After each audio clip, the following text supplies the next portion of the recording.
دوستو السلام علیکم ورحمۃ اللہ وبرکاتہ۔ میں ہوں ارشاد علی خان اور آپ دیکھ رہے ہیں ارشاد علی خان چینل۔ آج کی ویڈیو میں سورۃ بقرہ کا 158 سے لے کے 168 آیت تک کا آسان ترجمہ اور تفسیر بیان کی گئی ہے۔ چلیے دیکھتے ہیں۔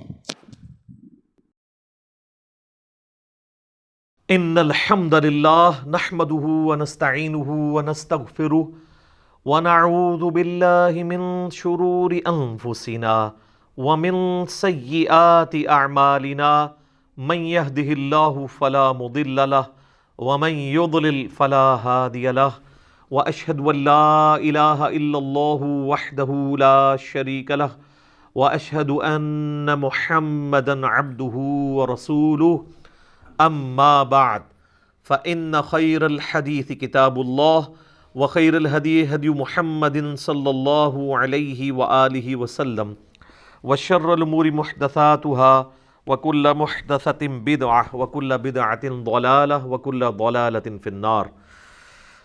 اعوذ بالله السميع العليم من الشيطان الرجيم من همزه ونفخه ونفثه بسم الله الرحمن الرحيم رب اشرح لي صدري ويسر لي امري واحلل عقدة من لساني يفقهوا قولي بسم الله الرحمن الرحيم ان الله وملائكته يصلون على النبي يا ايها الذين آمنوا صلوا عليه وسلموا تسليما اللهم صل على محمد وعلى آل محمد كما صليت على إبراهيم وعلى آل إبراهيم إنك حميد مجيد اللهم بارك على محمد وعلى آل محمد كما باركت على إبراهيم وعلى آل إبراهيم إنك حميد مجيد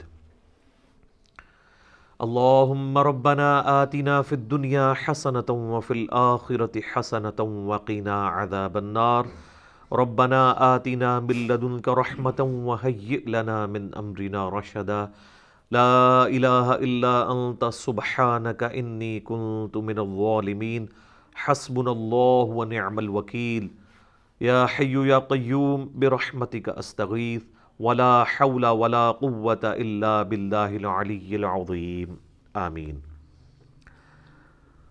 الحمدللہ آج 12 اپریل 2020 کی سنڈے والی قرآن کلاس نمبر 24 کی اسٹوڈیو ریکارڈنگ ہونے جا رہی ہے۔ آج انشاءاللہ تعالی ہم سورۃ البقرہ کی آیت نمبر 158 سے سٹارٹ لیں گے۔ اعوذ باللہ من الشیطان الرجیم بسم اللہ الرحمن الرحیم ان الصفا والمروۃ من شعائر اللہ، بے شک صفا اور مروہ اللہ تعالیٰ کی نشانیوں میں سے ہیں۔ یہ دو پہاڑیاں آج بھی مکے کے اندر موجود ہیں، اور حج اور عمرے کے دوران جب بھی سعی کی جاتی ہے تو صفا مروہ کے درمیان 7 چکر کاٹے جاتے ہیں۔ یعنی آپ صفا سے سٹارٹ کر کے مروہ تک آتے ہیں تو وہ ایک بنتا ہے، پھر مروہ سے واپس صفا آتے ہیں تو دوسرا، اس طریقے سے 7 بن جاتے ہیں۔ اور مشرکین عرب کے ہاں چونکہ جو ابراہیمی طریقہ تھا حج کا وہ ٹوٹی پھوٹی فارم میں موجود تھا، تو وہ بھی صفا مروہ کی صحیح کیا کرتے تھے۔ جب بعد میں لوگ مسلمان ہوئے اور اسی طریقے سے انصار مدینہ جنہوں نے اسلام قبول کیا، تو وہ ریلیکٹنٹ تھے اس حوالے سے کہ وہ صفا مروہ اس وقت بتوں کی نشانیاں بھی بنی ہوئی تھی، تو ان کے دل میں یہ قلق تھا کہ شاید یہ صرف پیورلی مشرکین عرب کی رسومات ہیں، ان کا آسمانی دین کے ساتھ کوئی تعلق نہیں ہے۔ تو اللہ تعالیٰ نے ان کا وسوسہ سیٹل کیا کہ ایسا نہیں ہے کہ جو کچھ بھی مشرکین عرب کر رہے ہیں وہ سب کچھ ہی غلط ہے، بلکہ صفا اور مروہ اللہ کی نشانیوں میں سے ہے۔ اور اس کی ڈیٹیل ہمیں جو ہے وہ صحیح بخاری کے اندر تو اتنی تفصیل سے نہیں ملتا، لیکن اگر آپ تورات دیکھیں تو اس میں آپ کو ڈیٹیل ملے گی کہ جو سیدہ ہاجر تھیں، یہ ہاجرہ لفظ غلط ہے، یہ لفظ ہے ہاجر۔ سیدنا ابراہیم علیہ السلام کی جو دوسری بیوی تھی جن سے اسماعیل علیہ السلام پیدا ہوئے، انہوں نے یعنی اپنے بچے کے غم کے اندر صفا سے لے کے مروہ تک ان کے لیے پانی جب تلاش کیا اور کئی ایک چکر کاٹے، اور پھر اللہ تعالیٰ نے حضرت اسماعیل علیہ السلام کے پاس ایک پانی کا چشمہ جاری کر دیا، تو اسی کو زمزم کہا گیا۔ زمزم کا لفظ استعمال کیا سیدہ ہاجر رضی اللہ تعالیٰ عنہا و سلام اللہ علیہا نے. اس کا مطلب ہے یعنی رک جا، ٹھہر جا. تو ان کی اس یاد کے اندر اللہ تعالیٰ نے اس کو یعنی حصہ بنا دیا عمرے اور حج کا، صفا مروہ کی سعی کرنے کو. کیونکہ جب اس وقت صفا مروہ تھا تو یہ دو پہاڑیاں تھیں، تو ایک پہاڑی سے دوسری پہاڑی پہ چڑھتے ہوئے یا ایک سے دوسری پہ چڑھنے کے لیے اترتے ہوئے آپ کو خود بخود سپیڈ آپ کی زیادہ ہو جاتی ہے جب آپ اترائی کی طرف آتے ہیں. وقت گزرنے کے ساتھ ساتھ وہ وادی جو ہے وہ فل اپ ہونی شروع ہوئی. الٹیمیٹلی پھر وہ آلموسٹ اس وقت تو لیول پہ آ چکی ہے. لیکن پھر بھی صفا اور مروہ کی جو وہ پہاڑیاں ہیں، وہ چٹانوں والے پہاڑ، اس کے کچھ حصے ابھی تک پریزرو ہیں. اس کے اوپر انہوں نے باقاعدہ جو ہے وہ ایک کیمیکل لگا کے اسے پریزرو کیا ہوا ہے، تو وہ ابھی بھی نظر آتے ہیں. بہرحال وہ چونکہ اترائی تھی تو اس دوران سیدہ ہاجر جو ہیں وہ تیزی سے وہاں سے گزری، کیونکہ اترائی سے تیزی سے گزرا جاتا ہے. تو نبی علیہ السلام نے اس سنت کو پھر جاری فرمایا کہ آپ علیہ السلام بھی صفا مروہ کے دوران اس جگہ پہ جب پہنچتے تھے تو وہ تیزی سے دوڑتے تھے. لیکن وہ مسند امام شافعی میں موجود ہے عبداللہ بن عمر کا قول کہ یہ جو صفا مروہ کی جو سعی میں دوڑنا ہے اور اسی طریقے سے طواف کعبہ کے دوران رمل کرنا ہے، یہ صرف مردوں کے لیے خاص ہے، عورتوں کے لیے نہیں ہے.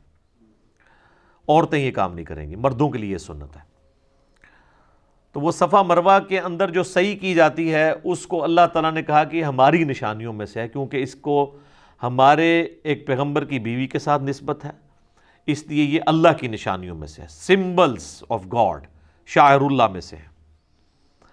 فمن حج البیت او اعتمر، تو جو کوئی بھی بیت اللہ کا حج کرے یا عمرہ ادا کرے، فلا جناح علیہ ان یطوف بہما، تو کوئی حرج نہیں ہے اگر وہ اس کے دوران چکر کاٹے. یعنی وہ جو ان کے دماغ میں ایک بات تھی نیو مسلمز کے کہ شاید یہ مشرکین عرب کی رسم ہے، وہ ختم کی گئی کہ یہ کوئی ایسی بات نہیں ہے، اللہ کے شاعر میں سے ہے. اگر انہوں نے وہاں پر بت نصب کر دیے تھے، وہ تو بیت اللہ میں بھی انہوں نے 360 بت نصب کیے ہوئے تھے. صحیح بخاری میں آتا ہے نبی علیہ السلام نے فتح مکہ کے موقع پر خود مبارک چھری کے ذریعے اس کو گرایا اور آپ علیہ السلام وہ آیت پڑھتے جاتے تھے، وَجَاءَ الْحَقُّ وَزَهَقَ الْبَاطِلُ قُلْ جَاءَ الْحَقُّ وَزَهَقَ الْبَاطِلُ إِنَّ الْبَاطِلَ كَانَ زَهُوقًا. حق آ گیا اور باطل مٹ گیا، اور باطل ہے ہی مٹ جانے کے لیے. تو بیت اللہ کے اندر بھی بت رکھے ہوئے تھے، تو اس کا یہ مطلب نہیں ہے کہ بیت اللہ کی عظمت ختم ہو گئی ہے، بلکہ ان چیزوں سے صفایا کروایا گیا. حتیٰ کہ خانہ کعبہ کی دیواروں کے اوپر سیدنا ابراہیم اور اسماعیل علیہ السلام کی تصویریں بھی تھیں، نبی علیہ السلام نے اپنے مبارک ہاتھوں سے مٹائیں. حتیٰ کہ مسند احمد میں آتا ہے خانہ کعبے کی چھت کے اوپر بھی مولا علی کو نبی علیہ السلام نے یعنی سوار کر کے اپنے کندھوں پہ تو بھیجا اور بتوں کو توڑنے کے لیے. اور خانہ کعبے کا چونکہ دروازہ بھی اونچا تھا تو وہ عام آدمی تو اس پہ چڑھ بھی نہیں سکتا تھا، اس لیے وہاں پہ کوئی سیڑھی وغیرہ لگانی پڑتی تھی. تو آپ علیہ السلام خود بھی اندر تشریف لے گئے اور آپ نے جا کے ان بتوں کو توڑا. تو یہاں پر یہ کہا جا رہا ہے کہ یہ جو صفا مروہ ہے یہ اللہ کی نشانیوں میں سے ہیں. تو جو کوئی حج کرے گا بیت اللہ کا یا عمرے پہ آئے تو اس کو کوئی حرج نہیں ہے کہ اس کی سعی کرے، وہاں پہ طواف کرے. لیکن یہ طواف خانہ کعبے والا طواف نہیں ہوتا. خانہ کعبے کا جو طواف ہے وہ 7 کے 7 چکر قبلے کے گرد کاٹے جاتے ہیں، اور چکر کا آغاز جو ہے وہ حجر اسود والے کارنر سے کیا جاتا ہے اور اسی پہ اختتام ہوتا ہے. لیکن صفا مروہ میں 7 چکر اس طرح نہیں، یہ 3.5 ہی بنتے ہیں. صفا سے مروہ 1، مروہ سے صفا 2، پھر صفا سے مروہ 3، اور پھر مروہ سے صفا 4. اس طریقے سے یہ آلموسٹ 3.5 چکر بنتے ہیں. لیکن اس کی لینتھ جو ہے وہ خانہ کعبہ کے طواف سے زیادہ ہی بن جاتی ہے اگر آپ مطاف کے اندر طواف کر رہے ہیں، کیونکہ یہ اچھا خاصا ہے، آلموسٹ آپ سمجھ لیں 0.25 کلومیٹر بن ہی جاتا ہے. لیکن انہوں نے اس کو آلموسٹ چکر کی فارم میں اس طرح کیا ہوا ہے کہ جانے اور آنے کا راستہ الگ کیا ہوا ہے تاکہ وہ آپس میں کوئی ہرڈل بھی نہ ہو. اب تو ماشاءاللہ ایئر کنڈیشن ہے، حالانکہ ابھی بھی کئی لوگ موجود ہیں جنہوں نے آج سے 40-50 سال پہلے حج کیا تو وہ باقاعدہ چھتریاں لے کے صفا مروہ کی صحیح کرنی پڑتی تھی، دھوپ پڑتی تھی. اب تو وہ ٹرپل سٹوری بن چکا ہوا ہے اور وائٹ ماربل ہے اور فل ایئر کنڈیشن ہے. وہ تو اتنا مزہ ہے. اب تو حج جو ہے وہ عمرہ تو بہت آسان ہو چکا ہے اس حوالے سے. اچھا، اس آیت کے کانٹیکسٹ میں صحیح بخاری میں ایک حدیث ہے کہ ایک تابعی آتا ہے سیدہ عائشہ کے پاس اور آ کے کہتا ہے کہ یہ جو صفا مروہ کی صحیح ہے یہ کوئی ضروری نہیں ہے، مجھے تو یہی لگا قرآن پڑھنے سے، کیونکہ اللہ تعالیٰ ہمارا کوئی حرج نہیں اگر تم صفا اور مروہ کی صحیح کر لو. تو اما عائشہ نے کہا کہ تم نے یہ رزلٹ کیوں نکالا؟ انہوں نے کہا کہ جب یہ کہا جا رہا ہے کوئی حرج نہیں کر لو، تو اس کا مطلب ہے نہ کرو تب بھی کوئی حرج نہیں. تو انہوں نے کہا یہ حرج نہیں کرنے میں اس سے اللہ تعالیٰ نے ایڈریس کیا ہے ان نیو مسلمز کو جو یہ سمجھتے تھے کہ یہ شاید مشرکین عرب کی نشانی ہے. تو اللہ تعالیٰ کہہ رہا ہے کوئی حرج نہیں ہے، کرو. اور پھر اما عائشہ نے کہا کہ اگر اللہ تعالیٰ نے یہ کہنا ہوتا نا کہ یہ اوبلیگیٹری نہیں ہے تو اللہ تعالیٰ کہتا کہ نہ کرو تو کوئی حرج نہیں ہے. ٹھیک ہے، تو اس سے یہ بات پتہ چلی کہ یعنی صحابہ کرام نبی علیہ السلام سے فرسٹ ہینڈ نالج حاصل کرتے تھے اور قرآن پاک کی آیات کو وہ من ون اس طریقے سے سمجھا دیتے تھے، تابعین تک انہوں نے پیغام پہنچایا ہے. تو یہ قرآن و سنت میں سے جو صحابہ کرام نے تعلیمات ہمیں دی ہیں نبی صلی اللہ علیہ وآلہ وسلم کی تعلیمات کو سمجھ کے، اس کو اگر آپ فالو کریں گے تو پھر آپ ڈی ٹریک نہیں ہوں گے. ادروائز اگر آپ اس کو اپنے اعتبار سے دیکھنا شروع کریں گے تو پھر معاملات خراب ہوں گے. یہ تو تابعی کی بات ہے کہ انہوں نے غلط فہم لیا اس کا. ایک صحابی کے بارے میں بھی آتا ہے بخاری مسلم دونوں میں، سورۃ البقرہ کی آیت نمبر 185 آنورڈ، جو رمضان کا ذکر ہے، جس میں کہ جب تک سفید ڈورا کالے سے ممتاز نہ ہو جائے اس وقت تک کھاتے پیتے رہو. تو انہوں نے اپنے تکیے کے نیچے سفید اور کالے رنگ کے 2 دھاگے رکھ لیے ہوئے تھے اور وہ اندھیرے میں چیک کرتے رہتے تھے جب تک وہ دونوں کا رنگ ایک دوسرے سے ممتاز نہیں ہوتا تھا، اس وقت سحری کرتے تھے. نبی علیہ السلام کے تک یہ جب بات پہنچی تو آپ علیہ السلام فرمایا کہ تیرا تکیہ تو بہت بڑا ہے کہ آسمان کے ڈورے بھی اس کے نیچے آ جاتے ہیں. آپ فرمایا اس سے مراد آسمان کے ڈورے ہیں. تو صحابہ کرام علیہم رضوان بھی بعض اوقات قرآن و سنت کی تعلیمات سے کچھ باتوں میں دوسرا مطلب بھی سمجھ لیتے تھے، کیونکہ بعض چیزیں ظاہری الفاظ کے ساتھ ہوتی تھیں، بعض جو ہے محاورتاً ہوتی تھی. لیکن یہ کہیں نہیں قرآن و سنت میں آتا ہے کہ نہ کوئی بات ترجمے میں بیٹھ رہی ہو، نہ محاورے میں کوئی گل وچ کوئی اور ہی نکال لی جائے. یہ کام کہیں بھی نہیں ہوتا، کیونکہ اہل تصوف کا یہ کہنا ہے کہ جو ظاہری الفاظ ہیں ان کو فالو نہیں کرنا ہوتا، باطنی الفاظ کو دیکھنا ہوتا ہے، اس کے اندر جو چھپے ہوئے ہیں، اور ان کے باطنی الفاظ بالکل اس کے الٹ ہوتے ہیں. یہاں پہ جتنی بھی مثالیں الٹ نہیں نکل رہی، 2 فارمز بنتی تھی ان میں سے ایک آ گئی. یعنی کہا جائے کہ سفید اور کالے ڈورے کو الگ کرو، تو ظاہر ہے کہ ایک ڈورا یہ ہو سکتا تھا کہ 2 دھاگے ہوتے سفید اور کالے اور دوسرے آسمان کے. یہ تو نہیں ہے کہ اس سے کوئی اور ریزن نکال لیا انہوں نے کہ سورج جو ہے وہ جب نصف النہار تک پہنچ جائے اس وقت تک کھاتے پیتے رہو. یہ تو رزلٹ نہیں نکلتا اس میں سے. صوفیاء اسی قسم کے رزلٹ نکالتے ہیں، کیونکہ وہ ایاک نعبد و ایاک نستعین سے بابوں کو پکارنا بھی نکال لیتے ہیں، بالکل اپوزٹ. ادھر بھی آپ دیکھ لیں کہ اگر اس صحابی نے رزلٹ نکالا کہ کوئی حرج نہیں اگر صفا و مروہ کی صحیح کر لو، تو یہ رزلٹ بھی بن سکتا تھا کہ اللہ طرف ہمارا کہ کر لو تو کوئی حرج نہیں ہے، تو امپلائڈ ہے نہ کرو تو کوئی حرج نہیں ہے. یہ تو نہیں ہے کہ بھئی اس پہ کوئی یہ رزلٹ نکال لے کہ صفا مروہ کی صحیح کرنا حرام ہے. یہ تو رزلٹ نہیں نکلے گا، دونوں طرف نکل آتا ہے. اس اعتبار سے بھی کہ اگر کوئی کر لیتا ہے تو کوئی حرج نہیں، کوئی نہیں کرتا تو کوئی حرج نہیں. لیکن سیدہ عائشہ نے کہا یہ حرج سے مراد وہ والا حرج تھا، یہ کرنا ضروری ہے. تو یہ معنی بھی بن سکتا تھا. یہ لوگ بالکل اپوزٹ مطلب نکالتے ہیں اور کہتے ہیں باطنی الفاظ ہوتے ہیں. قرآن و سنت میں نبی علیہ السلام نے جو صحابہ کرام کے ذریعے تعلیمات امت تک پہنچائی ہیں، اگر کہیں پہ کنفلکٹ آئے گا تو ان کے اقوال کی روشنی میں دیکھا جائے گا، نہ کہ بزرگ بابوں کے. اب اگر کوئی کہے کہ جی صحابہ کرام کا ہم نے فارم نہیں دیکھنا، ہم نے اپنے بزرگوں کا، اپنے علماء کا، اپنے پیروں کا، اپنے صوفیاء کا، اپنے مفسرین کا، اپنے جو ہے وہ ائمہ کا دیکھنا ہے، اور نبی علیہ السلام کو، صحابہ کو اور اہل بیت کو چھوڑ دینا ہے، تو پھر اس کا مطلب ہے جن کے پاس فرسٹ ہینڈ نالج تھا وہ تو آپ کو سپورٹ نہیں کر رہے. پھر ہم بالکل آپ کو ٹھیک کہہ رہے ہیں نا، کیا کہ مرنے سے پہلے ہے مسلمان کر لے اس پہ غور. کتابوں کا خدا اور ہے، بابوں کا خدا اور، صحابہ کا خدا اور ہے، بابوں کا خدا اور، اہل بیت کا خدا اور ہے، بابوں کا خدا اور کتابوں کا جہاں اور ہے، اور بابوں کا اپنا ہی ایک جہاں اور ہے. وکھرے اپنے جہاں میں ایک جہاں اور ہوتا ہے. ٹھیک ہو گیا جی. تو یہ اس بات کا ثبوت ہے کہ صحابہ کے فہم کے ساتھ ہم نے کتاب و سنت کو لے کے چلنا ہے. وَمَن تَطَوَّعَ خَيْرًا، اور جو کوئی خوشی سے نیکی کماتا ہے تو فَإِنَّ اللَّهَ شَاكِرٌ عَلِيمٌ، تو بے شک اللہ تعالیٰ بڑا قدردان ہے، علم والا ہے. یعنی صفا مروہ کی صحیح کرنا سنت ابراہیمی بھی ہے اور ثواب کا کام بھی ہے. اب میرے بھائیوں بڑی امپورٹنٹ آیت آ رہی ہے، سورۃ البقرہ کی آیت نمبر 159. یہ ہم نے اپنے کربلا والے ریسرچ پیپر پہ ٹائٹل پیج کے اوپر لگائی ہے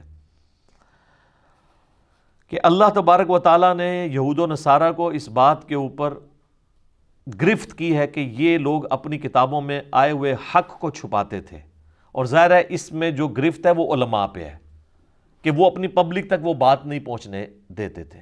تعویل خاص کے اعتبار سے تو اس سے مراد وہ پروفیسیز ہیں، وہ پیش گوئیاں ہیں جو اگلی الہامی کتابوں میں اللہ کے محبوب صلی اللہ علیہ وآلہ وسلم کے بارے میں موجود تھیں کہ پیغمبر آخر الزماں آئیں گے صلی اللہ علیہ وآلہ وسلم۔ ایون آج کے بھی جو اولڈ ٹیسٹمنٹ اور نیو ٹیسٹمنٹ میں وہ پروفیسیز موجود ہیں۔ میں نے کچھ کا ذکر تعارف قرآن والے جو 6 لیکچرز تھے ان کے اندر کیا ہے، آج میں اس ڈیٹیل میں نہیں جاتا۔ اصل میں اس یونیورسل ٹروتھ کو سمجھیں کہ اللہ تعالیٰ کو اس معاملے میں کتنا غصہ آتا ہے، جلال آتا ہے ان لوگوں پر جو لوگوں سے حق چھپاتے ہیں، چاہے وہ اس کو کوئی بھی نام دیں کہ جی وہ امت کے وسیع تر مفاد میں کیا جا رہا ہے۔ میرے بھائی، انڈیا، پاکستان، بنگلہ دیش میں لوگوں نے امت کے وسیع تر مفاد میں ہی بخاری مسلم کی رفع الیدین والی حدیثیں چھپائی ہوئی تھی، کیونکہ وہ کہتے تھے یہاں پہ بابوں نے آ کے آلریڈی فقہ حنفی کو اسٹیبلش کر دیا ہے۔ اب اگر ہم بخاری مسلم سے نماز کا طریقہ بتائیں گے تو جب بنیادی رکن نماز ہی چیلنج ہو جائے گی تو وہ کہیں گے یہ تمہارے بزرگ میں کیا کروا کے گئے ہیں، تو بہتر یہ ہے کہ اس کا ترجمہ ہی نہ کرو، اور اگر ترجمہ کرنا بھی ہے عوام الناس کے ہاتھ میں نہ لگنے دو۔ اور وہ اب آپ دیکھ لیں رزلٹ کہ جب ترجمہ ہوا ہے 1920 میں، تو اب یہ 2020 آلموسٹ 100 سال ہوئے ہیں، تو ہر معاملہ تلپٹ ہو گیا ہے۔ یعنی فقہ حنفی اور ان کے علماء اور ان کے بزرگ اور ان کی کٹر فالوئنگ جو بھی ہے وہ بھی منہ چھپاتے پھر رہے ہیں، اور حتیٰ کہ یہ حال ہو گیا کہ ان کی اپنی نسلیں جو ہیں وہ ریورٹ ہو رہی ہیں۔ ہم سے تو سارے لوگ رابطہ کرتے ہیں خاندانی طور پہ، جو لوگ یعنی علماء دیوبند یا بریلوی علماء کی اولادوں میں سے ہیں، اس خاندان سے تعلق رکھنے والے لوگ ہیں، وہ ریورٹ ہو رہے ہیں کہ یار یہ ہمارے لوگ کیا کہانیاں کروا کے گئے ہیں۔ تو پوری نیک نیتی کے ساتھ انہوں نے آپ کے ساتھ جو کام ڈالا تھا نا، وہ اپنی زوم میں بالکل ٹھیک ڈالا تھا، اپنے زوم میں۔ ہاں، قرآن کے روح سے تو وہ لعنت کے مستحق ہوئے ہیں اس سچ کو چھپا کے۔ اس کے ثبوت میں یہ آیت ہے،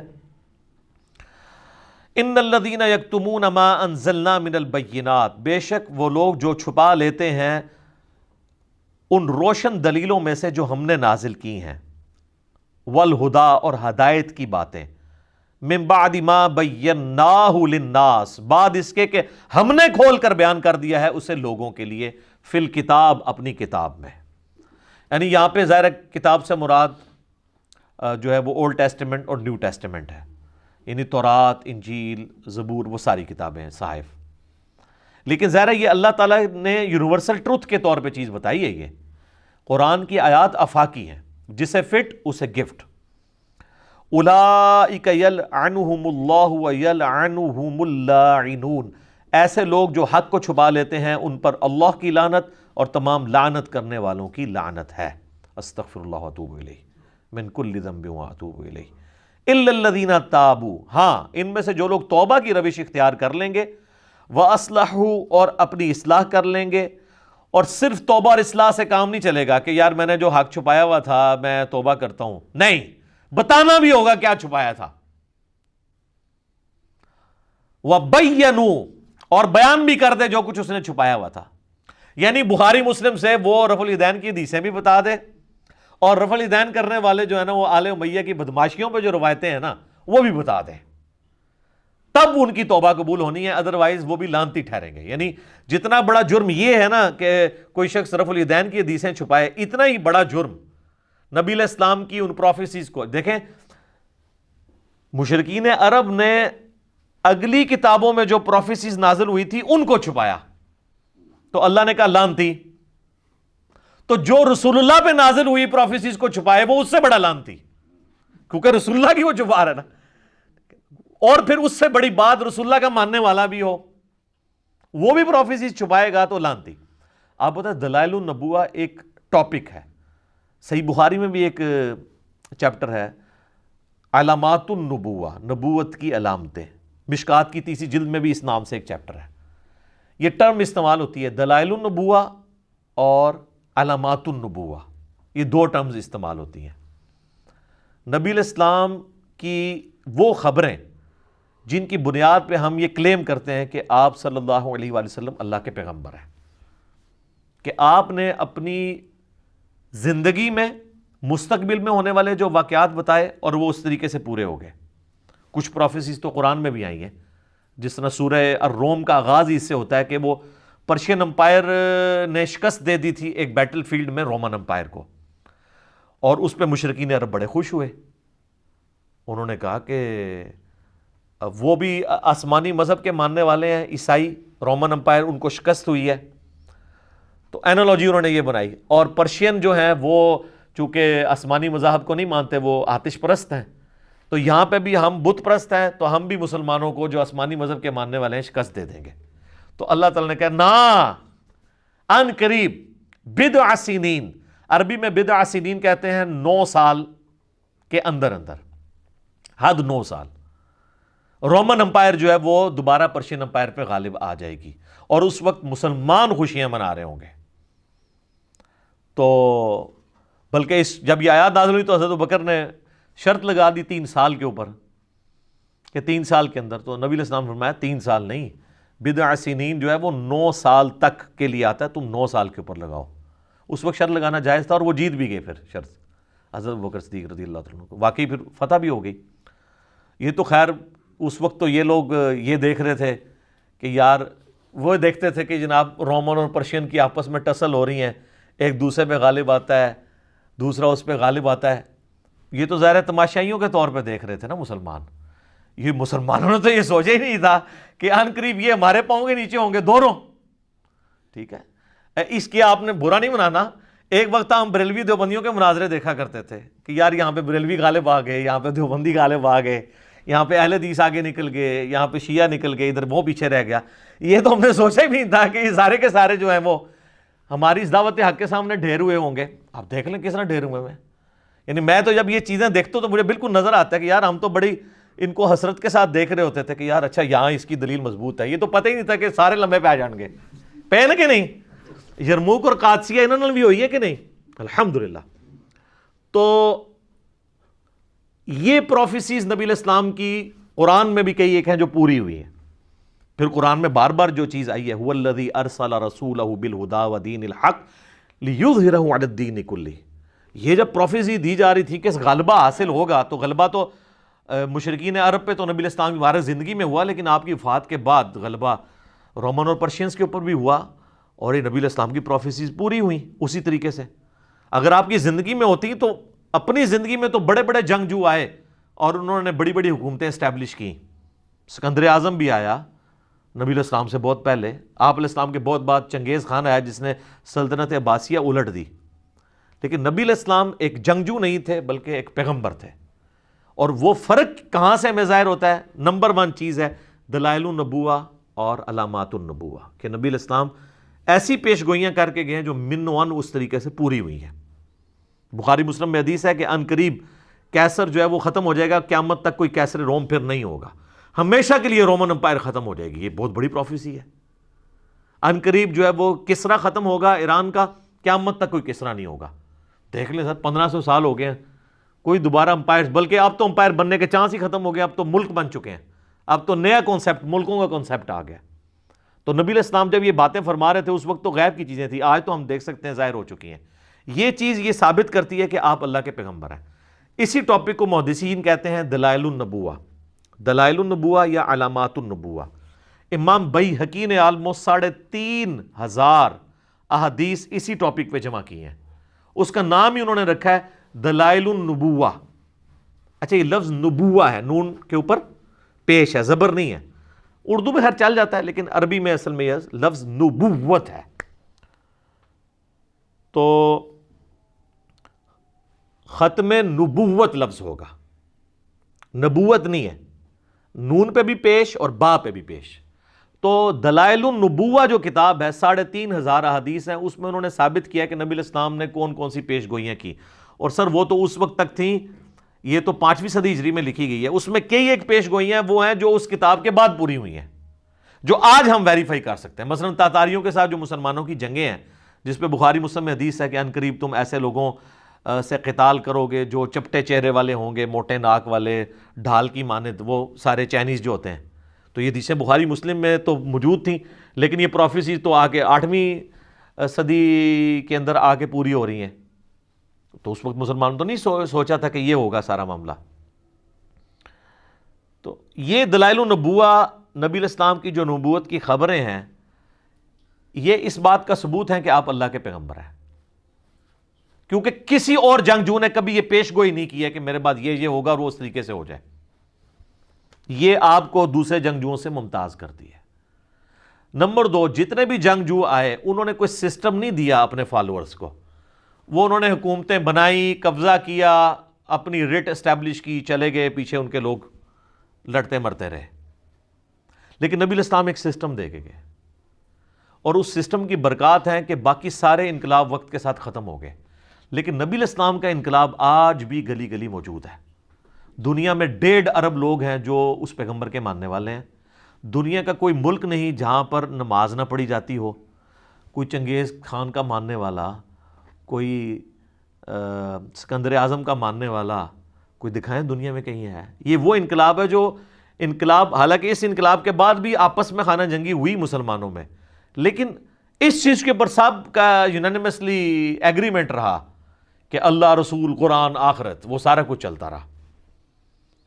تو یہ آپ کو ممتاز کرتا ہے. جو لوگ کہتے ہیں نا کہ اسلام تلوار کے زور پہ پھیلا ہے، تو یہ بہت بڑا ڈیفرنس ہے جو بتاتا ہے کہ نبی الاسلام کی تلوار ویسی تلوار نہیں تھی. وہ تو تلوار ظاہر ہے بدماشوں کو اکھاڑنے کے لیے اللہ تعالیٰ نے پھر تلوار ان پہ مسلط کی. اسلام نے اس دور جدید کو جو تخلیق کیا ہے، جو وحید الدین خان صاحب کی کتاب ہے انڈین اسکالر کی، اسلام دور جدید کا خالق، اس کا ٹاپک ہی یہی ہے کہ یہ رومن اور پرشین امپائر کو اکھاڑنے کے لیے ایک دفعہ تو سرجری کرنی پڑنی تھی. تو سرجری میں نشتر تو چلانا پڑتا ہے، اور پھر اس چیز کو اسٹیبلش کیا ہے اللہ تعالیٰ نے. تو یہ دلائل النبوہ ہے. تو نبی الاسلام نے اپنے ماننے والوں کو یہ چیزیں بتائیں. تو یہ وہ باتیں جن کی بنیاد پہ آپ نبی الاسلام کا نبی ہونا کلیم کرتے ہیں. یعنی نبی الاسلام کی نبوت کی سب سے بڑی دلیل آپ کی پروفیسیز ہیں، چاہے وہ قرآن میں ہو چاہے سنت کے اندر موجود ہو. اب اگر کوئی شخص یہ کہے کہ حضور علیہ السلام کی نبوت جن بنیادوں پہ ثابت ہوتی ہے ان حدیثوں کو بیان کرنا ہی جرم ہے، تو اس کا مطلب کیا ہے کہ وہ رسول اللہ کا پکا گستاخ ہے اور نبی علیہ السلام کا دشمن ہے، آپ کی نبوت کا دشمن ہے. پلس وہ آپ کو یہ بتانا چاہتا ہے کہ وہ نبی علیہ السلام سے زیادہ سمجھدار ہے، کیونکہ نبی علیہ السلام نے جو اپنی امت کو غیب کی خبریں بتائی ہیں کہ یہ ہوگا، اور اس کی بنیاد پہ آپ نے نبی کو نبی کلیم کیا، وہ شخص آپ کو کہنا چاہ رہا ہے کہ نبی علیہ السلام کو یہ باتیں نہیں کرنی چاہیے تھی، تو اس کا تو ایمان ہی اسٹیک پہ لگ جائے گا. تو یہی تو ہمارا جھگڑا ہے کہ صحیح بخاری کے اندر یہ حدیث ہے 2812، عمار کو ایک باغی جماعت قتل کرے گی، عمار ان کو اللہ اور جنت کی طرف بلائے گا اور وہ جماعت دوزخ کی طرف بلائے گی. اس حدیث کے کم از کم 8 طرق امام بیہقی نے دلائل النبوہ میں لی ہیں، اور کہا کہ دیکھو نبی علیہ السلام نے پہلے ہی کہا تھا کہ عمار کو باغی جماعت قتل کرے گی، اور یہ چیز پوری ہوئی. یہ اس بات کا ثبوت ہے کہ اللہ کے نبی جو ہیں ان کو وحی کی تائید حاصل تھی اور وہ اللہ کے پیغمبر ہیں. اور آپ کو یہ کہانی کرائی جا رہی ہے کہ یہ حدیثیں آپ چھپا لو تاکہ آل امیہ کے اوپر پردہ پڑا رہے، مولا علی کی حقانیت چھپی رہے لوگوں پہ. تو اللہ کے فضل سے ہم نے یہ جو کربلا والا ریسرچ پیپر لکھا ہے، واقعہ کربلا کا حقیقی پس منظر 72 صحیح الاسناد احادیث کی روشنی میں، جس میں 200 روایتیں میں نے جمع کی ہیں، اہل سنت پاک.com سے آپ ڈاؤن لوڈ کریں. اردو میں بھی ہے، عربی میں بھی ہے، انگلش میں بھی، ہندی میں بھی.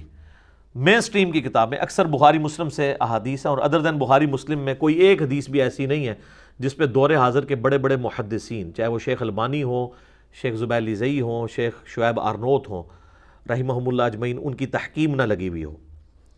تو ہم نے بھی اس لعنت سے بچنے کے لیے سب کچھ کیا کہ ہم ان باتوں کو امت تک پہنچائیں، اور اس کو سپورٹیو وہ حدیث بھی ہے جامعہ ترمذی میں، سنن ابی داؤد میں، سنن ابن ماجہ میں، اور مشکات میں بھی کتاب العلم والے چیپٹر میں، کہ جس شخص سے دنیا میں کوئی علم کی بات پوچھی گئی اور اسے وہ معلوم تھی، اس کے باوجود اس نے چھپا لی، تو قیامت والے دن آگ کی لگام اس کے منہ میں ڈال دی جائے گی کہ یہ وہ شخص ہے جس نے حق بات چھپائی تھی.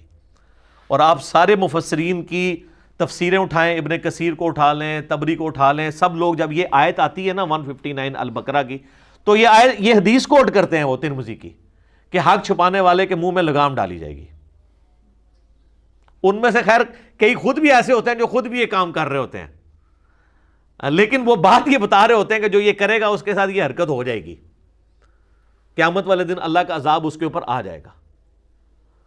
تو اسی چیز سے بچنے کے لیے ہم نے اس چیز کو بیان کیا، اور پھر دیکھ لیں اسی بنیاد پہ ہم لوگوں کو بھی یہ کہتے ہیں کہ الا الذین تابوا، جو لوگ توبہ کریں گے، واصلحوا، اور اپنی اصلاح کر لیں گے، وبینوا، اور پھر بیان کر دیں گے چھپائی ہوئی باتوں کو، فاولئک اتوب علیہم، تو ایسوں کی توبہ اللہ تعالیٰ قبول کرے گا، وانا التواب الرحیم، اور میں توبہ قبول کرنے والا، رحم فرمانے والا ہوں، ہمیشہ رحم فرمانے والا، الرحیم۔ تو توبہ ان کی قبول ہونی ہے کہ جو یہ باتیں بیان کریں۔ اب چونکہ سنی شیعہ تفریق ہو چکی تھی اور کربلا ایک بون آف کنٹینشن بن چکا تھا، تو لوگوں نے بڑے وسیع تر مفاد میں کبھی اس کو مشاجرات صحابہ کا نام دے کے چھپا لیا، حالانکہ یہ مشاجرات صحابہ تھے تو پھر دلائل النبوہ میں کیوں تھے؟ وہاں سے بھی نکال دیے جاتے اور نہ بتایا جاتا لوگوں کو۔ تو یہ ایک آڑ لی گئی مشاجرات صحابہ کی۔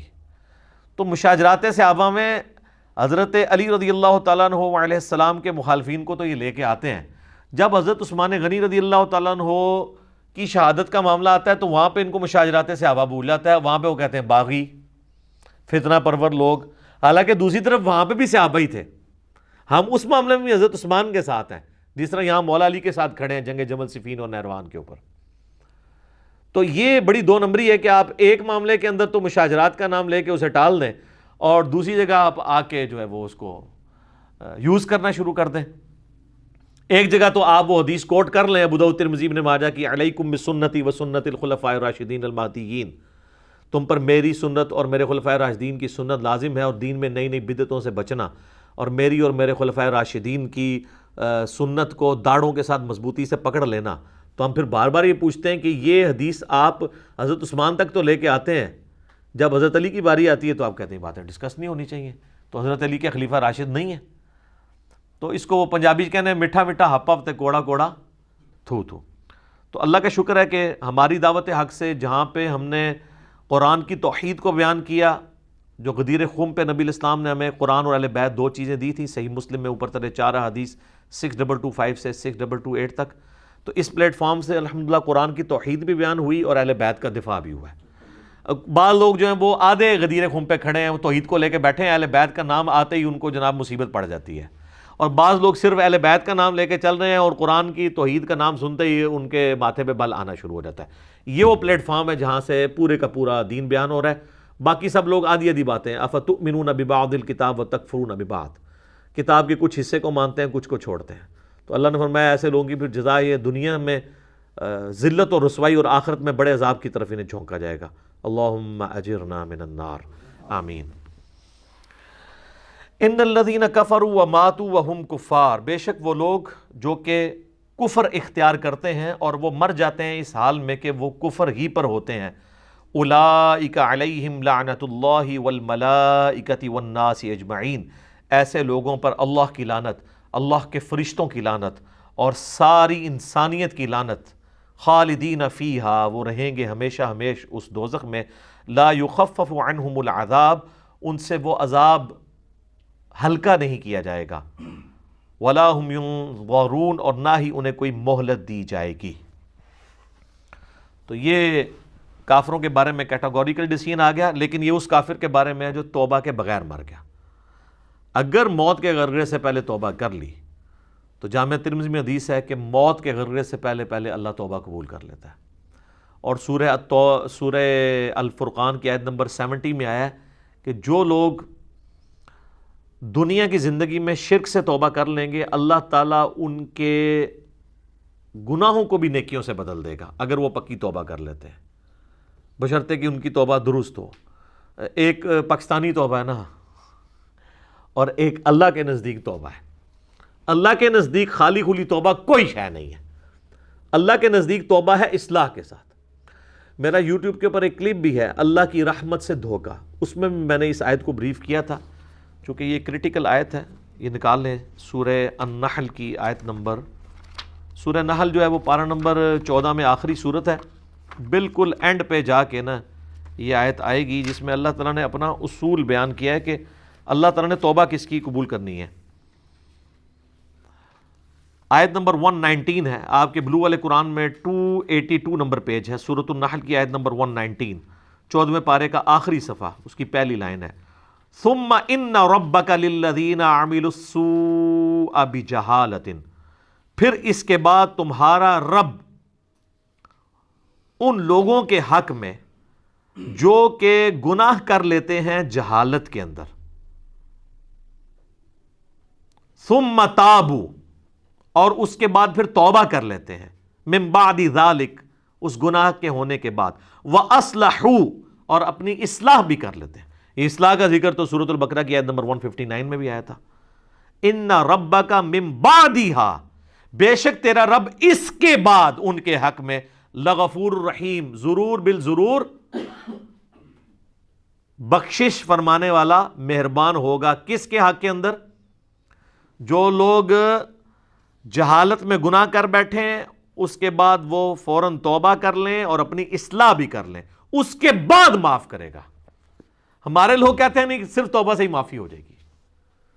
یا ایھا الذین آمنوا توبوا الی اللہ توبۃ نصوحا، اے ایمان والو اللہ کی طرف ایسی توبہ کرو جو آگے کو نصیحت ہو جائے۔ وَإِلَٰهُكُمْ إِلَٰهٌ وَاحِدٌ، اور تمہارا معبود تو ایک ہے، اکیلا، یکتا، لا الہ الا ہو، کوئی نہیں معبود سوائے اس کے، الرحمن الرحیم، اس کی رحمت ٹھاٹھے مارتے ہوئے سمندر کی مانند ہے، اور الرحیم، اس میں دوام بھی ہے۔ سمندر میں تو کبھی کبھی طغیانی آتی ہے نا، پھر ٹھنڈا ہو جاتا ہے۔ اللہ کی رحمت کا جو سمندر ہے نا، اس میں کبھی بھی کمزوری نہیں آتی، وہ ہمیشہ ٹھاٹھے مارتے ہوئے سمندر کی طرح ہے۔ الرحمن بھی ہے اور الرحیم میں بھی، یہ دونوں کوالٹیز ہیں اس کی۔ اچھا، یہ جو آیت نمبر ہے نا جی، سورہ البقرہ کی آیت نمبر 162 163، وَإِلَٰهُكُمْ إِلَٰهٌ وَاحِدٌ، ابو داؤد و ترمذی میں حدیث ہے، نبی علیہ السلام نے فرمایا کہ اللہ تعالیٰ کا جو اسماء اعظم ہے نا، وہ قرآن حکیم کی 2 آیات کے اندر ہے۔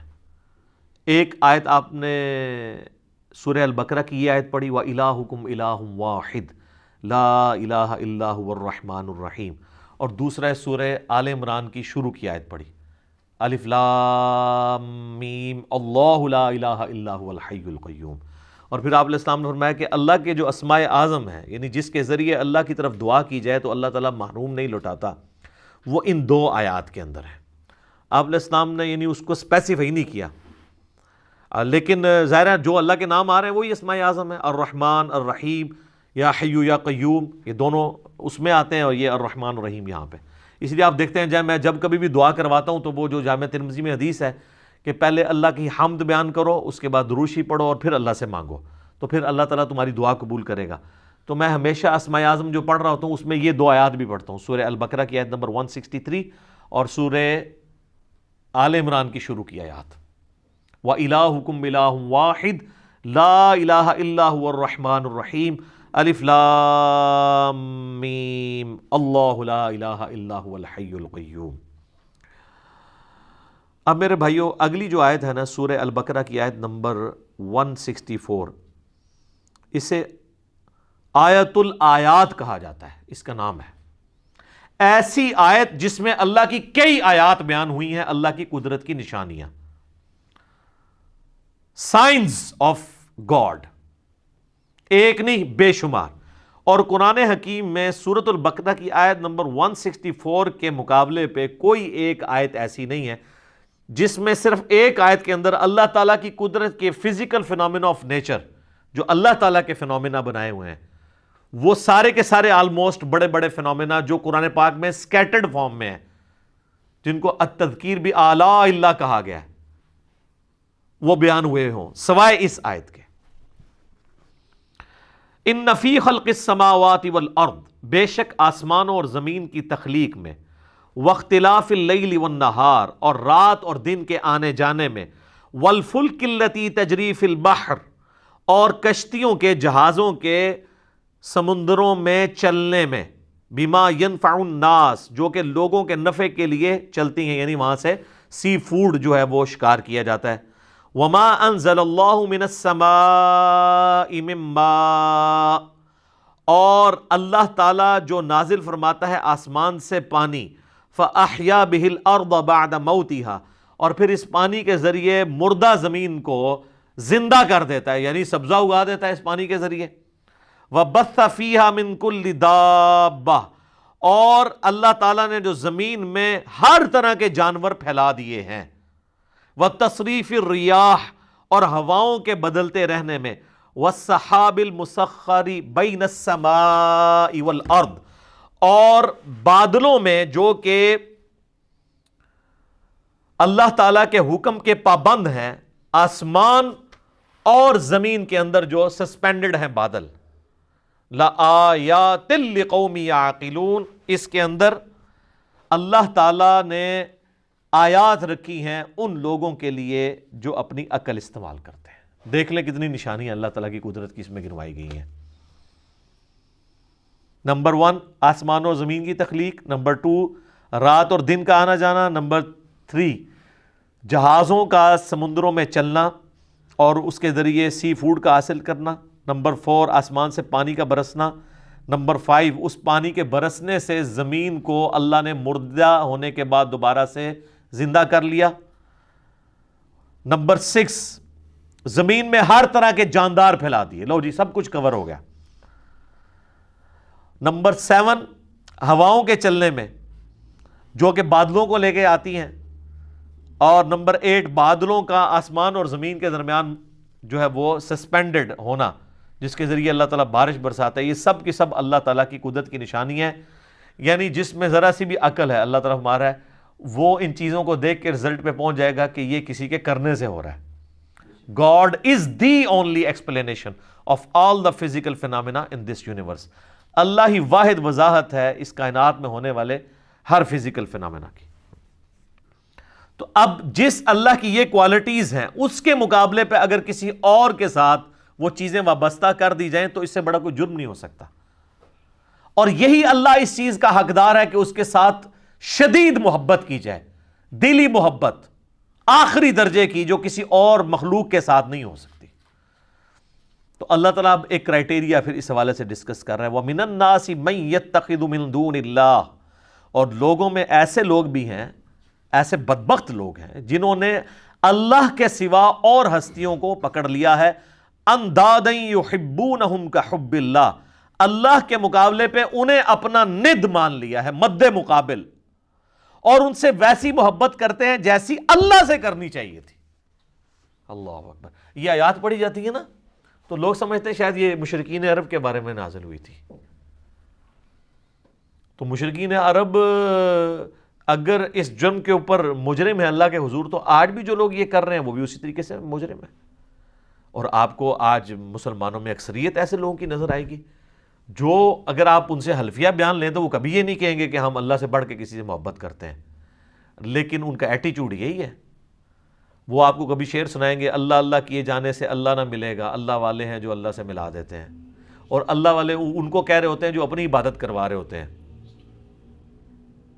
اگر اللہ والے سے مراد یہ رسول اللہ کو، صحابہ اور اہل بیت کو لیں تو ہم ان کے ساتھ ہیں، لیکن آپ کو پتہ ان کو نہیں لیتے کیونکہ وہ تو ولی نہیں تھے نا، ولی تو بعد میں ہوتے ہیں، وہ اللہ والے ان کو کہہ رہے ہوتے ہیں، جن سے تجوید سے اگر آپ نماز سنیں تو نہیں سنا سکتے، اور ترجمہ تو بھول ہی جائیں کہ وہ سنا سکتے ہیں۔ ہاں وہ یہ کر سکتے ہیں کہ سجے پاسے اسلام پھیرے تھے سارے حافظ ہو گئے، کھبے پاسے پھیرے تھے سارے ناظرہ ہو گئے، وہ کہتے ہیں نا جی پیچھے نیت کی۔ تو میں کہتا ہوں جن بزرگوں کے بارے میں آپ کا ایک کلیم ہے نا، اگر آج بھی اس طرح کہتے ہیں نا جی دنیا اولیاء سے خالی نہیں ہے، آج بھی ان اولیاء کو لیں، وہ تجوید کے ساتھ آپ کو سنا نہیں سکتے، وہ آپ کو سنت اذکار نہیں بتا سکتے صبح و شام کے جو نبی علیہ السلام نے تعلیم فرمائے ہیں۔ فرض نماز کے بعد کے آپ کو 2-3 اذکار بتائیں گے، 17 نہیں بتا سکتے، ان کی تربیت ہی وہ نہیں ہوئی ہے۔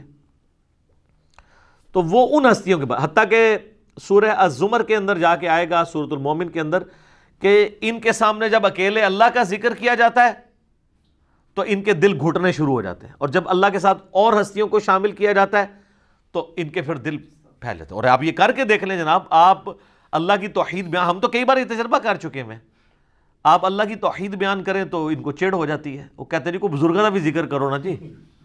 بلکہ ہمارے ایک سیالکوٹ میں بڑے قریبی بھائی، تو وہ ایک بریلویوں کی مسجد میں امام تھے، تو جب اللہ تعالیٰ نے ہمیں قرآن کی توحید کی طرف راغب کیا تو دعوت کی برکت سے انہوں نے بھی حق قبول کیا، تو ظاہر ہے وہ اب اناؤنسمنٹ تو نہیں کر سکتے تھے، تو انہوں نے بہرحال توحید کے اوپر درس شروع کیا قرآن کے اندر، جو قرآن کی آیات ہیں اعلیٰ حضرت کا ترجمہ رکھ کے، اب تو کسی کو تکلیف نہیں ہونی چاہیے.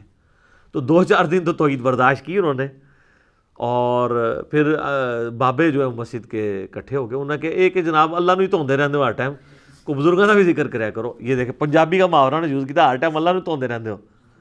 استغفر اللہ توب الیہ. تو ان کو اتنی چڑ ہوتی ہے، اور یہ حقیقت ہے کہ ان کی محبت ان ہستیوں کے ساتھ زیادہ ہے. اور اسی لیے آپ بزرگوں کے بارے میں کوئی بات کریں تو یہ سیکھ پا ہو جاتے ہیں. اللہ کے بارے میں کہتے ہیں جی اللہ کو تو پہلے ہی اتنے لوگ گالیاں نکال رہے ہیں، ایک اور نے نکال دی تو کیا ہو گیا. ہاں ظاہر ہے وہ نکال رہے تو ہیں، حالانکہ یہ خود بھی نکالنے والوں میں شامل ہیں. جی سورہ مریم میں آتا ہے کہ جو اللہ تعالیٰ کے لیے بیٹا تجویز کرتا ہے، یعنی شرک کرتا ہے، شرک کی کوئی بھی فارم ہو، وہ اللہ کو ایسی بات کہہ رہا ہے، ایسی گالی دے رہا ہے کہ قریب ہے آسمان پھٹ پڑے اور زمین شک ہو جائے اور پہاڑ ریزہ ریزہ ہو جائے. ان دعوا للرحمن ولدا، کہ یہ رحمان کے لیے بیٹا تجویز کرتے ہیں. اگر زمین و آسمان اور پہاڑوں کے احساسات ہوں نا اس طرح کے، تو یہ سارے ان پہ پھٹ پڑے، زمین ریزہ ریزہ ہو جائے، زمین یعنی پھٹ جائے اس خوف سے کہ یار میرے اوپر یہ لوگ اللہ کے ساتھ اور ہستیوں کو شریک ٹھہرائے ہوئے ہیں. اور نبی علیہ السلام کی آپ احتیاط دیکھیں، یہ جو ند لفظ ہے نا اندادیں، سیم یہ الفاظ ہیں. مسند امام احمد میں حدیث موجود ہے، الادب المفرد امام بخاری کی کتاب کے اندر یہ موجود ہے. ہم نے اپنے ریسرچ پیپر دعا صرف اللہ ہی سے، اس میں بھی ڈالی ہوئی ہے. ایک صحابی نے نبی علیہ السلام کو آگے کہا ما شاء اللہ و شئت یا رسول اللہ، اے اللہ کے رسول جو آپ چاہیں اور جو اللہ چاہے. تو آپ نے فرمایا اجعلتنی للہ ندا، یہ لفظ، کیا تو نے مجھے اللہ کے مد مقابل ٹھہرا لیا. اب وہ پاکستانی ہوتا نا تو کہتا نہیں یا رسول اللہ مد مقابل نہیں، میں نے آپ کو مستقل بذات نہیں مانا، غیر مستقل بذات، عطائی اور اللہ کے اذن سے مانتے ہوئے کہا ہے. لیکن اس ٹائم پہ یہ کہانیاں نہیں ہوتی تھی. صحابہ کرام تو بولے والے مسلمان تھے نا، یہ ساری شیطانیاں ان کو تو نہیں آتی تھی. تو آپ نے فرمایا قل بل ما شاء اللہ وحدہ، بلکہ کہہ جو اکیلا اللہ چاہے. ایک بریلوی عالم تھے، تو میں نے ان کو یہ حدیث بیان کی نا، انہوں نے کہا جی آپ کو اس حدیث کا مطلب نہیں سمجھ آیا. میں نے کہا سمجھائے. وہ کہتے ہیں اصل میں نبی علیہ السلام نے پوچھا ہے کہ اے میرے پیارے صحابی، کہیں ایسا تو نہیں آپ مجھے خدا مانتے ہو؟ ٹھیک ہے. میں نے کہا تو آگے الفاظ تو کچھ اور بتا رہے ہیں. اس کے جواب میں تو صحابی کہتا ہے نہیں یا رسول اللہ میں نے آپ کو خدا نہیں مانا، خدا کا بندہ مانتے ہوئے کہہ رہا ہوں یا رسول اللہ ما شاء اللہ و شئت. تو میں نے کہا آگے جو الفاظ ہیں قل بل ما شاء اللہ وحدہ، کہہ اکیلا جو اللہ چاہے. اگر آپ کی بات ہوتی نا تو وہ صحابی کہتے کہ نہیں میں آپ کو اللہ کا بندہ مان کے کہہ رہا ہوں، تو حضور کہتے ٹھیک ہے کہتا رہے. آپ تو بالکل الٹ بات کر رہے ہیں، نہیں مجھے نہیں شامل کرنا ذات، تکوینی امور میں نہیں کرنا، تقدیر سے جو ریلیٹڈ ہے. ہاں باقی دین کے معاملے میں تو بخاری مسلم میں کئی حدیث ہیں. جب نبی علیہ السلام سے پوچھا گیا کسی معاملے کا صحابہ کرام نے، اور صحابہ کرام سے آپ نے کاؤنٹر کوسچن کیا، ان کو نہیں معلوم ہوتا تو کہتے تھے واللہ ورسول عالم، اللہ اور اس کا رسول بہتر جانتے ہیں. وہ بالکل ٹھیک ہے، دین اللہ اور اس کے رسول سے ہی سیکھنا ہے. اور اسی کو سپورٹیو بخاری مسلم کی حدیث ہے کہ اللہ تعالیٰ عطا فرماتا ہے میں تقسیم کرتا ہوں. وہ آدھی حدیث بیان کرتے ہیں، پوری حدیث اس طرح ہے کہ نبی صلی اللہ علیہ وآلہ وسلم نے فرمایا اللہ تعالیٰ جس کے ساتھ خیر اور بھلائی کا ارادہ فرماتا ہے اس سے دین کی فقہ عطا فرما دیتا ہے. اور اللہ دیتا ہے اور میں تو تقسیم کرنے والا ہوں. یعنی مجھے بھی جو دین اللہ نے میرے ساتھ بھلائی کا ارادہ کیا، مجھے دین کی سمجھ عطا فرمائی ہے، تو یہ اللہ نے عطا فرمائی ہے، میں تو صرف تقسیم کرنے والا ہوں. انما اس میں یعنی الفاظ جو ہے نا بخاری مسلم کی حدیث کے کہ واللہ یعطی وانما انا قاسم، اللہ دیتا ہے اور میں تو صرف تقسیم کرتا ہوں. تو وہ انہوں نے جناب اس دو لفظ پکڑ لیے تو اعلیٰ حضرت نے شعر لکھ دیا، رب ہے معطی یہ ہے قاسم، رزق اس کا ہے کھلاتے یہ ہیں. وہ رزق کے اوپر لے گئے اور تکوینی امور کے اوپر، حالانکہ یہاں پہ دین کا معاملہ تھا. اس میں میرا یوٹیوب پہ ایک کلپ بھی ہے اللہ نبی وارث، تو اس میں میں نے کئی ایک احادیث بیان کی ہیں اس حوالے سے. یہ تو یعنی نہ ختم ہونے والی چیزیں ہیں. نبی علیہ السلام نے جتنی اس حوالے سے سختی فرمائی ہوئی ہے. وہ مسلم شریف کی جو حدیث بڑی مشہور ہے کتاب الجمعہ چیپٹر میں، ایک صحابی نے نبی علیہ السلام کے سامنے تقریر کرتے ہوئے کہہ دیا من یطع اللہ ورسولہ فقد رشد، جو کوئی اللہ اور اس کے رسول کی اطاعت کرے وہ کامیاب ہو گیا. ومن یعصہما، اور جو ان دونوں کی نافرمانی کرے فقد غوا، تو وہ بہک گیا. بے شک وہ بہک گیا۔ نبی علیہ السلام کو بڑا غصہ آیا، فرمایا بئس الخطیب انت، کتنا برا خطیب ہے تو نے یہ کیوں کہا جو ان دونوں کی نافرمانی کرے؟ تجھے کہنا چاہیے تھا وَمَن يَعْصِ اللَّهَ وَرَسُولَهُ فَقَدْ غَوَىٰ، جو اللہ اور اس کے رسول کی نافرمانی کرے وہ گمراہ ہوا، وہ بہک گیا۔ اب اسے ابھی آگے یہ کہہ سکتے تھے کہ یا رسول اللہ میں نے یہ بات تو پہلے کر دی ہے، میری بات آؤٹ آف کانٹیکسٹ نہیں ہے، میں کانٹیکسٹ کے ساتھ بات کر رہا ہوں۔ جب میں نے یہ کہہ دیا کہ جو اللہ اور اس کے رسول کی اطاعت کرے وہ کامیاب ہوا اور جو ان دونوں کی نافرمانی کرے وہ ناکام ہوا، تو اس میں تو لٹریچر میں تو کوئی خرابی نہیں ہے، آؤٹ آف کانٹیکسٹ بھی نہیں ہے، اس میں کیا مسئلہ ہے؟ اور حقیقتاً یہ وہ اپنا مقدمہ لڑ سکتے تھے، لیکن ان کو پتہ تھا سامنے امام الموحدین ہے صلی اللہ علیہ وآلہ وسلم۔ یہ وہ ہیں جو کتابوں کے خدا کے ریپریزنٹیٹیو ہیں، بابوں کے خدا کے ریپریزنٹیٹیو نہیں ہیں۔ اور ابو داؤد میں آگے الفاظ ہیں، آپ فرمایا قم اذهب، اٹھو ادھر سے نکل جا۔ اتنا آپ علیہ السلام کو جلال آیا اس حوالے سے، لیکن آپ کے وہ صوفیاء کہتے ہیں ہک ہے ہک ہے ہک ہے، جڑا ہک کی ڈوں آکھے وہ کافر اور مشرک ہے، جو ایک کو دو کہہ دے وہ کافر اور مشرک ہے۔ حالانکہ ایک نو ڈو کہنے والا ہی موحد ہے۔ حادث کو قدیم سے الگ کرنے کا نام ہی توحید ہے، خالق کو مخلوق سے الگ کرنے کا نام ہی توحید ہے۔ تو اللہ تعالیٰ فرماتا ہے کہ یہ ان لوگوں کی حالت ہے کہ یہ اللہ کے مقابلے پہ اور ہستیوں سے ایسی محبت کرتے ہیں جو اللہ سے کرنی چاہیے۔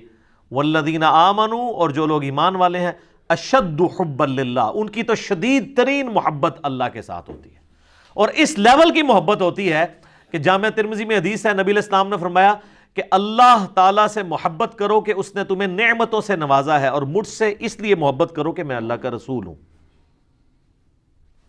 اللہ کی نسبت کی وجہ سے، اور میرے اہل بیت سے محبت کرو کیونکہ ان کی نسبت میرے ساتھ ہے۔ یہ ہمیں چین بتائی گئی ہے۔ یہ کہتے ہیں جی وہ شیخ احمد سرندی جن کو مجدد الافسانی کہتے ہیں، وہ کہا کرتے تھے میں تو اللہ کو مانتا ہی اس لیے ہوں کہ وہ نبی کا رب ہے، حالانکہ قرآن میں بالکل اور بات ہے، یہ الٹ بات کی ہے۔ قرآن تو کہتا ہے لَقَدْ مَنَّ اللَّهُ عَلَى الْمُؤْمِنِينَ إِذْ بَعَثَ فِيهِمْ رَسُولًا، یہ اللہ کا احسان ہے کہ اس نے مومنین میں رسول کو بھیجا ہے اپنی شناخت کے لیے۔ یہ الٹی گنگا لے کے چلتے ہیں، اور پھر ظاہر ہے یہ باتیں تو بکتی ہیں۔ پھر انبیاء کی شان میں غلو کرنا تو بکتا ہے نا جی، عیسائیت میں بکا ہوا ہے نا، آپ دیکھ لینا۔ تو اللہ تعالیٰ نے ایک مخلوق کا معاملہ ہی ایسا رکھا ہے کہ یہ اگر امتحان نہ ہو مخلوق کی کوالٹیز کا، تو اللہ کے ساتھ کوئی اور شریک ہی نہ ٹھہرایا جائے کسی کو، تو اسی لیے لوگ پھر شریک ٹھہراتے ہیں نا۔ اور نبی علیہ السلام کی پھر حدیث صحیح بخاری میں دیکھنا، میری شان کو اس طرح بلند نہ کرنا جس طرح نصارہ نے اپنے پیغمبر کو اتنا بلند کیا کہ ڈیوینٹی میں کلیم کر دیا، میں اللہ کا بندہ اور اس کا رسول ہوں، مجھے اللہ کا بندہ اور اس کا رسول ہی کہنا۔ یہ نبی علیہ السلام کس کو سنا رہے تھے؟ انہی کو سنا رہے تھے جنہوں نے کام ڈالنا تھا، جو آج تک ماننے کے لیے تیار نہیں ہے۔ تو اللہ تعالیٰ شدید ترین محبت اہل ایمان کی اللہ کے ساتھ ہوتی ہے۔ بخاری مسلم میں حدیث ہے، اس نے ایمان کی علاوت چکھ لی جس کے لیے اللہ اور اس کا رسول ساری دنیا سے بڑھ کر محبوب ہو جائے۔ نمبر 1 یہ، نمبر 2 دوستی اور دشمنی کا معیار اللہ کی ذات، اور نمبر 3 کفر کی طرف لوٹایا جانا اس کے لیے اتنا ہی مشکل ہو جائے جتنا زندہ آگ میں جلنا، وہ جلنے کے لیے تیار ہو جائے لیکن کفر نہ اختیار کرے تو اسے ایمان کی مٹھاس مل جائے گی۔ اب اللہ تعالیٰ غصہ فرما رہے ہیں ان کے اوپر کہ جو لوگ اس طرح کی محبت رکھتے ہیں نا اللہ کے مقابل اور ہستیوں کے ساتھ، تو اللہ بتا وَلَوْ يَرَ الَّذِينَ ظَلَمُوا إِذْ يَرَوْنَ الْعَذَابَ، کاش یہ ظالم لوگ وہ وقت دیکھ لیں جب یہ اپنی آنکھوں سے عذاب کو دیکھیں گے، ان القوۃ للہ جمیعا، تو قیامت کے دن ان کو یہ پتہ چل جائے گا کہ ساری قوتوں کا مالک تو اللہ ہے۔ آپ بے شک کہتے رہے میں اس ٹائم تک جنت ہی نہیں ورنہ جو تک سارے نہ لے جاؤں۔ ہاں دوزخ میں کے لیے یہ شرط ہو سکتی ہے کہ جن کو میں نے گمراہ کیا جب تک میں دوزخ میں ان کو نہیں لے جاتا تو میں نے دوزخ میں جانا، یہ تو بات بالکل ٹھیک ہوگی، جنت اللہ کوئی نہیں پائی جی۔ بخاری مسلم میں حدیث ہے، میری بیٹی فاطمہ اس بات پہ نہ اکڑنا کہ اللہ کے نبی کی بیٹی ہو، اگر اللہ نے پکڑ لیا تو میں اللہ کے حضور تیرے کچھ کام نہ آؤں گا۔ پھر حضور نے اپنے چچا کو بھی کہا کہ عباس میرے چچا میرے مال سے جو لینا ہے لے لے، اے میری پھوپھی صفیہ میرے مال سے جو کچھ لینا ہے لے لے، اگر اللہ نے پکڑ لیا میں تیرے کچھ کام نہیں آؤں گا۔ وَأَنَّ اللَّهَ شَدِيدُ الْعَذَابِ، اور بے شک اللہ تعالی عذاب دینے میں بہت سخت ہے۔ تو یہ قیامت والے دن ہی پتہ چلے گا کہ اللہ تبارک و تعالیٰ اپنے معاملات میں کتنا سخت ہے. جب یہ عذاب دیکھیں گے تو ان کو خود پتہ چل جائے گا، اور اس وقت ان کی حال کیا ہوگی. ابھی تو یہ بابوں کے نعرے مار رہے ہیں نا، ادھر انہوں نے کہنا یا اللہ بابا نو پہلے جڑا نا چونک دو زخیش. وہ کیسے؟ اذ تبرأ الذین اتبعوا من الذین اتبعوا، جب بیزار ہو جائیں گے وہ لوگ جن کی تابعداری کی گئی ان سے جو تابعداری کرتے رہے. ظاہر ہے وہ بیچارے کیا کریں گے، ادھر تو دنیا میں لیڈر بنے ہوئے تھے، کہتے تھے ساڑھے مرید ہو جاؤ تو جنت میں لے جائیں گے. تو اللہ تمہارا یہ سارے جو بزرگ بابے ہیں نا، وہ اپنے مریدوں کہیں گے بھائی اپنا اپنا پرچی نبھاؤ، سانو تو اپنی فکر پئی ہے آج. جب وہ عذاب دیکھیں گے وَتَقَطَّعَتْ بِهِمُ الْأَسْبَابُ، ان کے سارے تعلقات آپس میں ٹوٹ جائیں گے، پیری مریدی ختم، بیعت ٹوٹ جائے گی، تجدید بیعت بھی نہیں ہو سکتی. وَقَالَ الَّذِينَ اتَّبَعُوا، تو پھر جب وہ یہ مرید یہ دیکھیں گے نا جو اتباع کرنے والے تھے، وہ کہیں گے لَوْ أَنَّ لَنَا كَرَّةً، کاش ہم دنیا میں ایک دفعہ دوبارہ چلے جانا، پھر تو ہم پوچھ لیں گے تسی تاڑے نعرے مار مار کے تو چندے دے دے کے. فَنَتَبَرَّأَ مِنْهُمْ كَمَا تَبَرَّؤُوا مِنَّا، تو ہم بھی تم سے بیزاری دنیا میں ظاہر کریں گے جس طرح آج تم ہم سے بیزار ہو رہے ہو نا. اگر دنیا میں دوبارہ جانا نصیب ہو جائے نا تو ہم اب دنیا میں گئے نا تو ہم انجینئر صاحب کی ویڈیوز ہی دیکھا کریں گے. ظاہر ہے یہ نعرہ کون لگا رہا ہے کہ نہ میں وابی نہ میں بابی، میں ہوں مسلم علمی کتابی. بابوں سے لانے برات کون کروا رہا ہے؟